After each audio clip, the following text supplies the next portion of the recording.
अस्सलाम वालेकुम, Mustafa Ahmed Mirchawa here from Mirchawala hub of accountancy. देखें, जब एक इन्वेस्टर किसी कंपनी में इन्वेस्ट करता है, किसी कंपनी के शेयर्स खरीदता है, तो वो इन्वेस्टर हमेशा जानना चाहता है कि जिस कंपनी में मैंने इन्वेस्टमेंट की उसकी परफॉर्मेंस क्या है।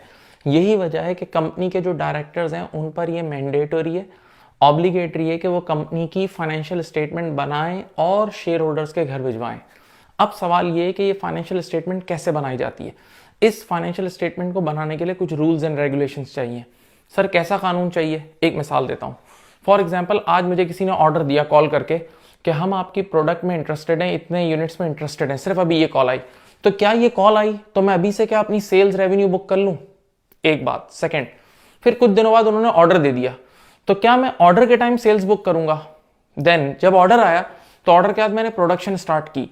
अब प्रोडक्शन वाले यूनिट्स बन गए, क्या जिस दिन यूनिट्स फिनिश गुड्स बन गए उस दिन रेवेन्यू बुक करूंगा, या जिस दिन मैं उसके पास डिलीवर करूंगा उस दिन अपनी सेल्स बुक करूंगा? तो इसका मतलब सेल्स कब बुक करनी है, एक्सपेंसेस कब बुक करने हैं, किस चीज को एसेट रिकॉर्ड करना है, किस चीज को लायबिलिटी रिकॉर्ड करनी है, इसके लिए कानून की जरूरत है। इस कानून को कहते हैं अकाउंटिंग स्टैंडर्ड्स। अब ये अकाउंटिंग स्टैंडर्ड्स दुनिया में मेजर दो तरह के होते हैं। एक होता है लोकल गैप, यानी हर मुल्क का अपना लोकल अकाउंटिंग स्टैंडर्ड, और एक होता है आईएफआरएस यानी इंटरनेशनल फाइनेंशियल रिपोर्टिंग स्टैंडर्ड। 1973 के बाद दुनिया एक प्लेटफॉर्म पे जमा हो गई थी और दुनिया में आईएफआरएस स्टार्ट हो गए थे, और अब दुनिया में समझ लें 50 साल के करीब होने वाले हैं, और ऑलमोस्ट दुनिया के मोर देन 100 कंट्रीज में आईएफआरएस अप्लाई हो चुका है।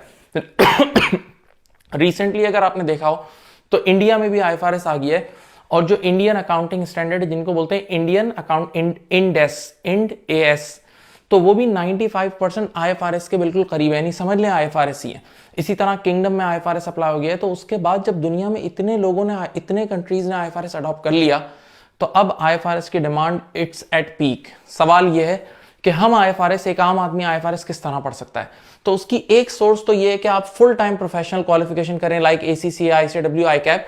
लेकिन फुल टाइम क्वालिफिकेशन करने के लिए एक ठीक ठाक इन्वेस्टमेंट भी चाहिए, उसमें 4 to 5 ईयर्स का टाइम भी चाहिए, और ऑब्वियसली बात है उसके लिए स्टूडेंट चाहिए। सर ये रिकमेंडेड है, बहुत रिकमेंडेड है, हम सब ऑफर करते हैं, लेकिन डेफिनेटली उसके लिए 18 ईयर्स का जो एक एज ग्रुप का बंदा चाहिए होता है जो उसको फुल टाइम परस्यू करे। सेकंड ऑप्शन क्या है? सेकंड ऑप्शन है आईएफआरएस सर्टिफिकेशन, और एक और ऑप्शन है दैट इज आईएफआरएस डिप्लोमा। सवाल ये कि इन दोनों में फर्क क्या है? आईएफआरएस सर्टिफिकेशन कोई भी कर सकता है, कोई भी, बस 18 ईयर्स की एज होनी चाहिए। एक हाउसवाइफ भी कर सकती है, एक आम आदमी 40 साल की एज का, 50 साल, 30 साल, कोई भी कर सकता है। 18 ईयर्स की एज चाहिए। सर कितने घंटे का एग्जाम होता है? 1 आवर का एग्जाम होता है, अराउंड कुछ एमसीक्यूज आपने देने होते हैं, और होम बेस्ड एग्जाम होता है। अच्छा, इसकी आईएफआरएस सर्टिफिकेशन की एक मजे की बात यह है कि इसमें आपके पास 3 अटेम्प्ट्स अवेलेबल होती हैं। 3 अटेम्प्ट्स का मतलब क्या है? आपने एक बार पेपर दिया, खुदा ना खास्ता पेपर रुक गया, सेकंड टाइम आप फ्री ऑफ कॉस्ट देंगे, free of cost second attempt दें। सेकंड टाइम भी रुक गया, आप तीसरी बार दे सकते हैं, यानी एग्जाम फीस एक बार पे करनी है और आप 3 बारों से अटेम्प्ट कर सकते हैं। सर ये ओपन बुक एग्जाम है? जी ओपन बुक एग्जाम है। इसकी फी क्या होती है? इसकी एग्जाम फी होती है 130 जीबीपी, यानी 130 पाउंड्स, राइट। नाउ एक और रास्ता है आईएफआरएस करने का, जिसका नाम है आईएफआरएस डिप्लोमा। हम लोग कई सालों से ये भी ऑफर करते हैं। आईएफआरएस डिप्लोमा कौन लोग करते हैं, यानी इसके लिए एलिजिबिलिटी क्राइटेरिया क्या है, कौन कर सकता है? या तो आप एसीसी एफिलिएट हो, नंबर 1। नंबर 2, या तो आपने बैचलर्स किया हुआ हो और साथ 2 साल का आपका प्रैक्टिकल एक्सपीरियंस हो, और या फिर आपके पास कुछ भी ना हो और 3 साल का आपके पास प्रैक्टिकल एक्सपीरियंस हो ऑडिट और अकाउंटिंग और फाइनेंस का। अब सर इसका क्या होम बेस्ड एग्जाम होता है? नहीं, ये सेंटर बेस्ड एग्जाम होता है। सर ये कितने घंटे का एग्जाम होता है? 3 hours 15 minutes। क्या ये ओपन बुक एग्जाम होता है? नो। क्या इस एग्जाम में भी हमें वो ऑप्शन अवेलेबल होता है कि एक बार एग्जाम फीस पे करो और 3 बार एग्जाम में बैठो? नहीं, एक बार एग्जाम फी पे करोगे तो बस एक ही अटेम्प्ट इसमें मिलेगी। सवाल इसकी एग्जाम फीस क्या है? ऑलमोस्ट 185 जीबीपी के आसपास है। सवाल यह है कि ये आईएफआरएस डिप्लोमा और आईएफआरएस सर्टिफिकेशन कौन लोग कर सकते हैं?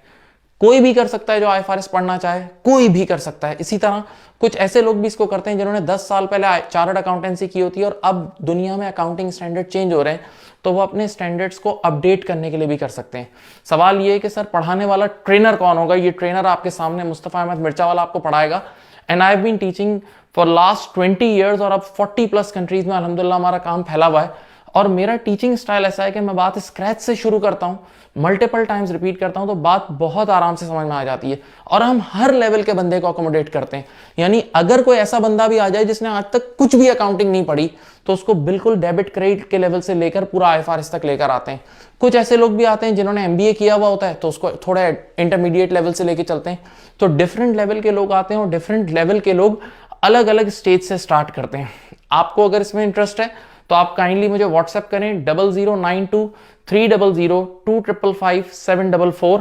अपना बहुत ज्यादा ख्याल रखिएगा। अल्लाह हाफिज।